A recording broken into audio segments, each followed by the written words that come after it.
Dezinsektimi nga mushkonjat në Vlorë nisi shumë vonë, më shumë se një proces që do t'i shërbente qytetarëve, duket se mbetet një iniciativë e dështuar, për shkak se mushkonjat tashmë nuk luftohen dot dhe nuk janë me larva. Në një kohë kur temperaturat janë në rritje dhe sezoni turistik ka nisur, situata mbetet e përkeqësuar, ndërsa qytetarët ankohen për prezencën e mushkonjave, pavarësisht se disa ditë më parë u realizua një dezinsektim në kanalet e hapura në Vlorë dhe Orikum. Por kjo është ndjerë pasi makineritë e dezinfektimit kaluan vetëm një herë dhe vetëm kaq. Temperaturat më të larta dhe lagështia favorizojnë ciklin e tyre të shumimit, duke bërë që popullata e tyre të rritet me ritme më të shpejta se sa vitet e mëparshme.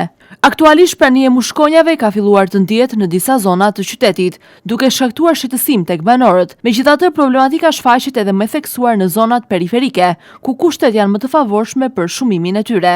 Kanalet të hapura, ujërat të ndenjura dhe bimësi e dendur krijojnë ambiente ideale për zhvillimin e larvave, duke bërë ndërhyrjen edhe më urgjente. Banorët e këtyre zonave shprehen se situata po bëhet e vështirë, sidomos gjatë orëve të mbrëmjes, kur prania e mushkonjave rritet ndjeshëm. Përveç bezdisë së përditshme, ekziston edhe frika për rreziqe të mundshme shëndetësore, pasi mushkonjat njihen si bartëse të disa sëmundjeve infektive. Procesi nisi shumë vonë, ndërsa duhej të fillonte më shpejt, të paktën që në muajin mars, pasi ndërhyrja në fazën e hershme kur mushkonjat janë ende në stadin e larvave, është shumë efektive dhe më pak e kushtueshme, sesa trajtimi në fazën e më vonshme, kur ato janë përhapur gjerësisht. Vonesa në nisjen e këtij procesi rrezikon të ketë pasoja të drejtpërdrejta edhe në sektorin e turizmit, një nga shtyllat kryesore të ekonomisë së Vlorës.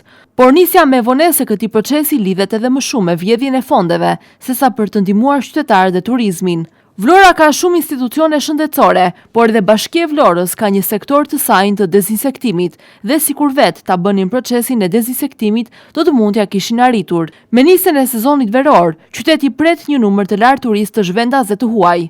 Një situatë e pakontrolluar me mushkonjat mund të ndikojë negativisht në përvojën e tyre dhe në imazhin e destinacionit. Situata në Vlorë është shumë e rënduar nga mushkonjat. Në shtëpi, restorante dhe hotele, mushkonjat janë kthyer në tigër. Kush e mban përgjegjësinë për këtë situatë të rënduar dhe për shëndetin e qytetarëve dhe pushuesve?